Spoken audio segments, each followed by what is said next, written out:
नो बड'लेण्ड नो रेस्ट जान देंगे राज लेंगे our demand is legal demand blood signature मानसि बुथारनाय गावथारनायफ्राबो बे एबसुनि दैदेननाय सोमावसारनायनि गेजेरावनो जानाय जाथाय 5 बोसोरावनो ज्रिं ज्रब गांलाब लासिं सिं 11 निफ्राय 7 एमसिएलए सिंगेल डिजिट देरहादों। प्रमद बर'नि सरकार खुंनायनि गासै जारिमिनखौ बुंनांगौब्लाथ' आङो रग' रग' रायजो राजानिसिम फोरमायनांगोन। बेखौ फोरमायनोब्ला आङो गिबियावनो बुंनांगोन थगायसुलाया सोरमार। अब्ला आं बुंनो सानबाय थोंजोङै एसे सुंद'यै बुंनायाव माखासे थालांनो हागौ, बियो स्वाभाबिक। बेखायनो आं जा हायो रायजोफोरनो मोनसे रोखा रोखा बे जाहैबाय गभर्नमेंट अफ आसाम गभ of India BLT BTC accord 2003 10 February उनाव इन्टारिम बिटिसि गभ आरो 2005 मायथाइनिफ्राय बिपिएफआ जेब्ला 6 बोसोर सरकार सलायबाय थादोंमोन, बे समनिफ्रायनो एबसु दैदेनगिरिफ्रा बिटिसिजों जेबो जानाय नंला होननानै आरोबाव डिवाइड आसाम 50-50 नो बड'लेण्ड नो रेस्ट जान देंगे राज लेंगे our demand is legal demand slogan होनानै 11 घन्टानिफ्राय जागायनानै 1000 घन्टासिम सोमावसारनाय फोसावनानै हाइवे ब्लकेड रेल थगायसुलाया सोरमार। अब्ला आं बुंनो सानबाय थोंजोङै एसे सुंद'यै बुंनायाव माखासे थालांनो हागौ, बियो स्वाभाबिक। बेखायनो आं जा हायो रायजोफोरनो मोनसे रोखा रोखा बे जाहैबाय गभर्नमेंट अफ आसाम गभ of India BLT BTC accord 2003 10 February उनाव इन्टारिम बिटिसि गभ आरो 2005 मायथाइनिफ्राय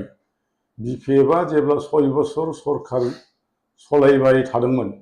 बे समनिफ्रायनो एबसु दैदेनगिरिफ्रा बिटिसिजों जेबो जानाय नंला होननानै आरोबाव डिवाइड आसाम 50-50 नो बड'लेण्ड नो रेस्ट जान देंगे राज लेंगे आवर गभर्नमेंट अफ आसाम गभ of India BLT BTC accord 2003 10 February उनाव इन्टारिम बिटिसि गभ आरो 2005 मायथाइनिफ्राय बिपिएफआ जेब्ला 6 बोसोर सरकार सलायबाय थादोंमोन, बे समनिफ्रायनो एबसु दैदेनगिरिफ्रा बिटिसिजों जेबो जानाय नंला होननानै आरोबाव डिवाइड आसाम 50-50 नो बड'लेण्ड नो रेस्ट जान देंगे राज लेंगे our demand is legal demand slogan होनानै 11 घन्टानिफ्राय जागायनानै 1000 घन्टासिम सोमावसारनाय फोसावनानै हाइवे ब्लकेड रेल रोको कर्ट काछारी dharna peace rally long march march साउथिं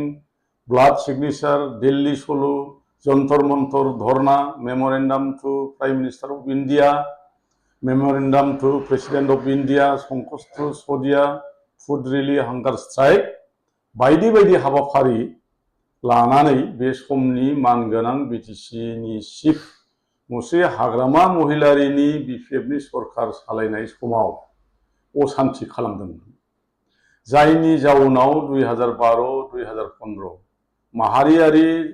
हांगामायाबो एबसु आरो एनडिएफबि सोमावसारनाय समावनो जानाय जाथाय। लोगोसे मानसि लांखारनाय राङारि दाबिनाय मानसि बुथारनाय गावथारनायफ्राबो बे एबसुनि दैदेननाय सोमावसारनायनि गेजेरावनो जानाय जाथायफोर। बेफोर प्रमद बर'नि सिंनि मेगन गोसा आरो गावखौनो बर' हारिनि बिर जानो साननायनि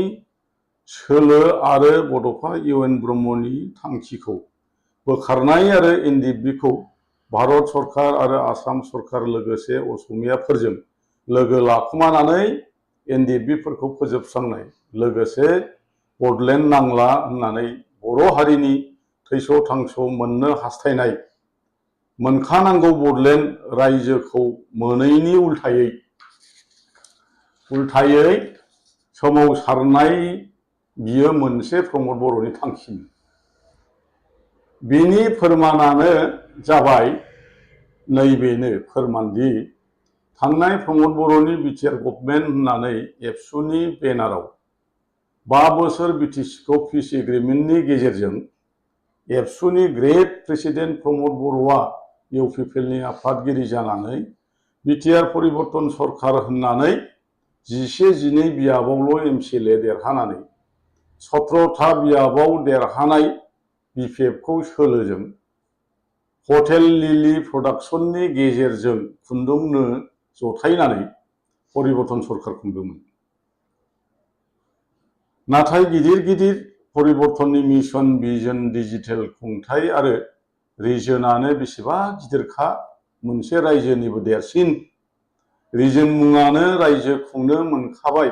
होननानै थिफुनानै लाग्रा आरो हाग्रामा महिलारिखौ गाज्रि मुं सुनानै बांसावदोंमोन। 17 बोसोराव बिटिसिआव बिपिएफखौ मोनसेबो खामानि मावाखै होननानै बांसावदों आरो जेलाव सोनो होननानै बुंदों। नाथाय सैथोआ जेब्लायबो देरहायो आरो सिखावनि सालाया खान्दो होननाय बायदि बाथ्रानि भावानो नंमारगौ। दानि मुगानि फाफनि बिजिरनाया लोगो 5 बोसोरावनो ज्रिं ज्रब गांलाब लासिं सिं 11निफ्राय 7 एमसिएलए सिंगेल डिजिट देरहादों इउपिपिएलनि मेलेम